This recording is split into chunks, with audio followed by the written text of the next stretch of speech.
The piece, endangered, somebody comes out with a gun. When they come out with a gun, like you guys don't understand, but back in the day, I don't even want to say it was fun, but it did give you a sense of adrenaline. Like, you just had to be always, no matter what party you went to, you had to be on your toes, because something might pop up. Somebody with a gun. That's how it was, huh? It's just normal. His life, his character's life is passing before his eyes, and it's based on Rennie's life and the things that he went through in his life, and he brought it here to this. We had 2 or 3 years of just work figuring it out. So when everybody saw us, it was like this polished thing. But you know, we had 3 years of not making money and not giving a fuck. We just submitted ourselves to the company. Rennie creating, trying this stuff. So you weren't even getting paid much at all? Nah, barely. I would say that's the funnest times of my life. Baba Chuck Davis happens to see us perform. Well, not physical, but he invested in us in taking part in his tour. No, because Rennie's my mentor. It's not just physical. It's physical. It's mindset. It's professionalism. Sure. It's all these things that we learned from 92 till we hit in 95. And that was like, you know, level 1. Level 2 is now level 2 is being a part of a professional performance. And there's a whole level, there's a new level of professional etiquette. We're learning. Some of the best dancers out here, they might not get enough jobs. So why do you think it's the case? It's just this weird. Is it the market? They don't appreciate the art form? America is like, this is hot, let's drain it for everything. There's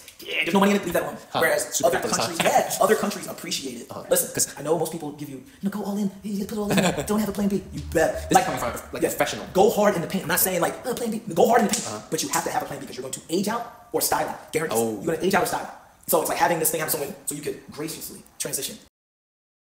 You met Rennie and you were very impressed by the piece. Tell me about that piece. The piece, Endangered, was the second part of an opening piece. And I forgot the name of it, man. It would start out with, the first piece was like this party. And in the midst of the party, somebody comes out with a gun. When they come out with a gun, you guys don't understand, but back in the day, I don't even want to say it was fun, but it did give you a sense of adrenaline. Like, you just had to be always, no matter what party you went to, you had to be on your toes, because something might pop off. Somebody with a gun. That's just how it was, huh? It was just normal. Holy. Aren't you like worried all the time? Okay, here's the thing. When you're a kid, yeah, it's par for the. It was, now as an older person, it's like, what the fuck? But when I was a kid, it was just part. It was part for the. It was just like you come into the party and you come in as a group, and one of your friends is like, yo, if something jumps off, we meet here. It's just normal, like, you know, you just, okay, we meet here. If something pops off, we meet here. Okay. Like, everybody scrambles, but we meet here. Sure. Or, you know, or we meet at the car, or we meet at, like, just way back. So, okay. But it was just normal. So, when the character comes out with the gun, everybody's, like, ready to break. Everybody's, like, running. And then everything goes in slow motion. It goes into black, and Rennie's character is running, but he goes into a spotlight. And then he goes into the solo piece. His solo piece. Wow. And his life, his character's life, is passing before his eyes, and it's based on Rennie's life and the things that he went through in his life, and he brought it here to this. He worked it into this piece, aspects of his life. When was that, by the way? When? What year? 90. Now, I took part in this in 92. You would have to talk to Rennie about when he developed. That's before the Groovaloo's, the theatrical performance of street dance. Yeah. And it made it to, like, stories and, yeah. Yeah, there were a lot of, John Z there were a lot of other artists that were dabbling. You had, Ghetto Original, you had John Z D, you had Rennie, and you had another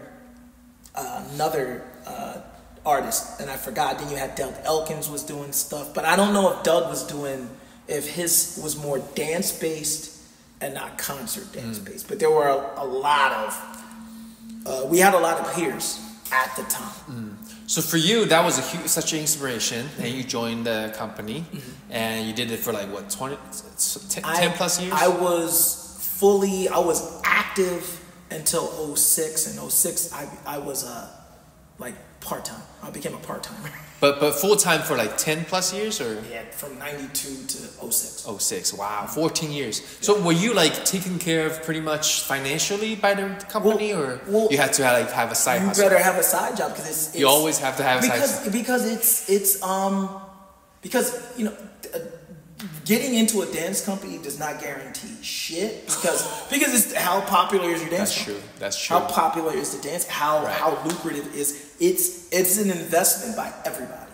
It's an investment by everybody, from the choreographer to the individuals in charge. That's why for me it's very hard. It's been very hard for me to start a dance company. And Rennie had the luxury. It was just, for me, it's, I try to function how Rennie functioned, because when everybody saw, Rennie can give you the exact numbers, or somebody like Clyde or somebody, because I was so in it. I would say we started in 92. By the time, I would say 95, 94, when everybody saw us, we had 2 or 3 years of just work, figuring it out. So when everybody saw us, it was like this polished thing. But we had 3 years of not making money and not giving a fuck. We just submitted ourselves to the company. Crazy. Rennie creating, trying this stuff. So you weren't even getting paid much at all? Nah, barely. I mean, we did a show. Rennie was pretty much paying us out of his own pocket for some of the gigs. Yeah, but it was, I would say that was I would say that's the funnest times of my life, because that's the same thing what Bradley talked about when he created Groovaloo. Same thing, like not everybody's getting paid much, but everybody's creating, putting the piece together, and eventually after a couple of years of like crafting, like making it like polished piece, then you hit the show and then just boom. Yeah, but I don't know about them, but for us it was, we got lucky, right place, right time. And I literally was talking to one of my students about this. And because I'm older, there's a saying that goes around that I've heard for years, how luck is opportunity meeting. Nothing is like, oh, you got lucky. Pure luck. Yeah, it's there's opportunity fucking everywhere. Right. You are working to meet opportunity. You have to be prepared when opportunities present. Yeah, exactly. Yeah. So it's like the opportunities are floating. Right. We met it. Right. We met it because if we would have got it earlier, you're not ready for it. But then it was like, we're working. Baba Chuck Davis happens to see us perform. Again, it's kind of like, I don't know what Chuck Davis is. He's huge, right, in the black dance circle. But for us, street dance, that's our only way in. So when we see Chuck Davis, I'm seeing this huge, this humongous black man. He's tall, he's big. Yeah. God, rest in peace, Baba Chuck. And I just see this tall black man like, you guys were great.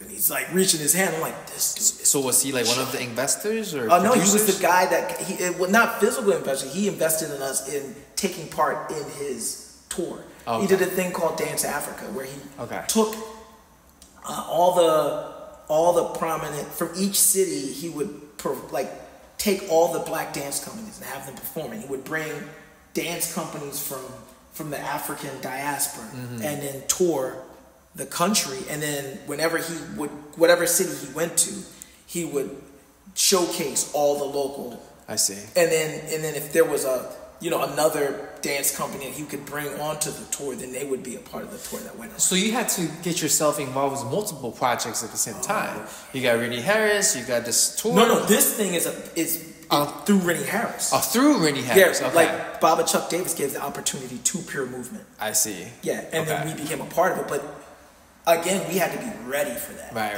If it was any time, the little shows that we did locally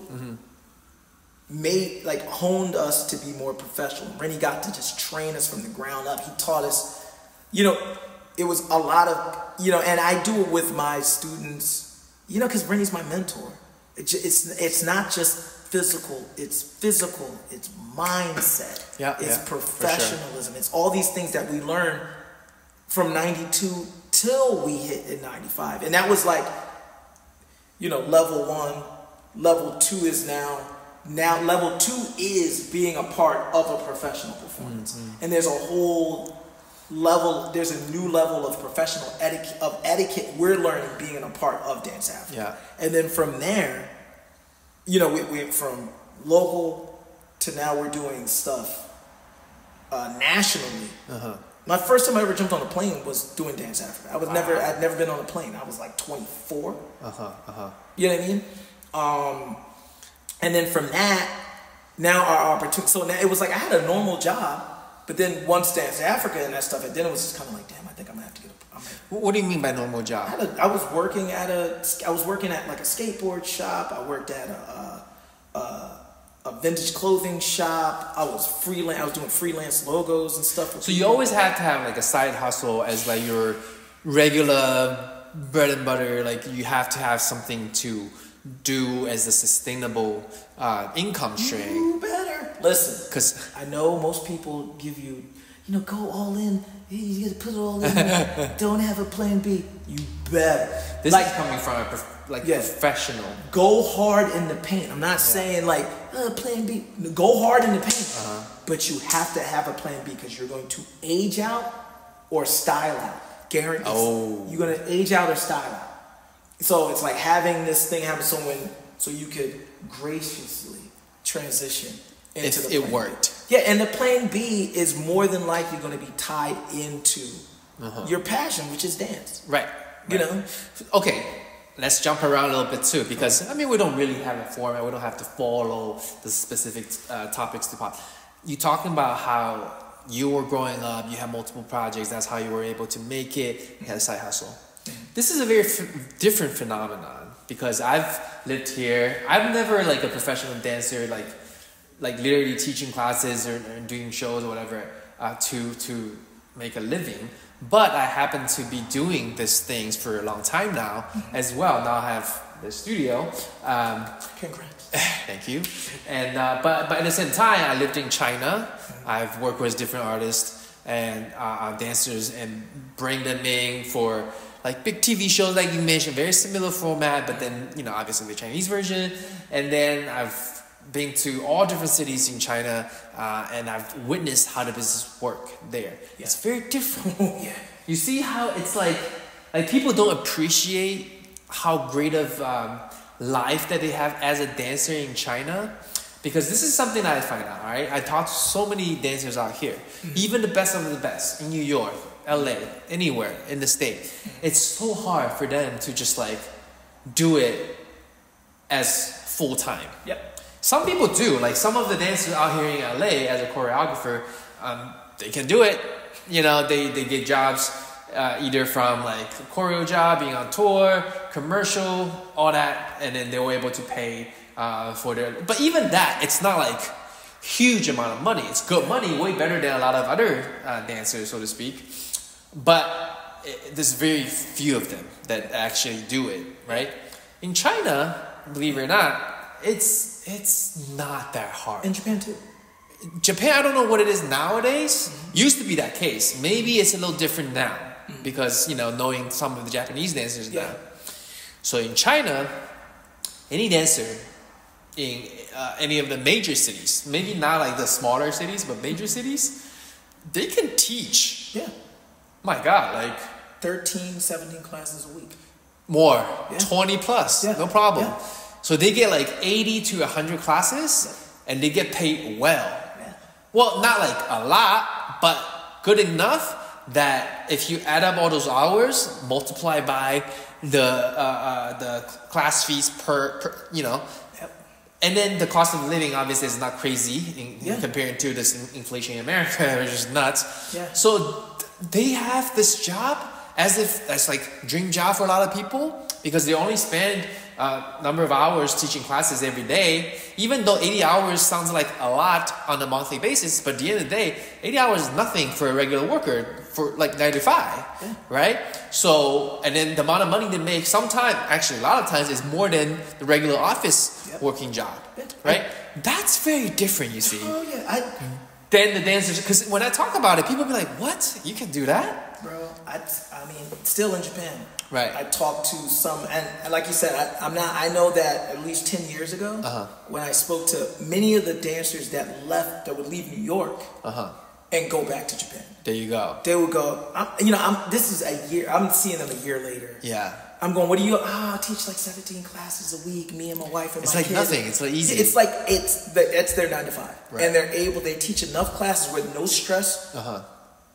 Crib, car, wife, kid, teaching dance, teaching street dance. Which is a very different experience than how the dancers here are living, even nowadays. Yeah. Like we were just talking about, some of the best dancers out here, they might not get enough jobs, but they're amazing dancers. See, like some of the dancers, they will go to China for workshops, meaning like a lot of dancers will take classes from those ones that travel from US and Europe, right?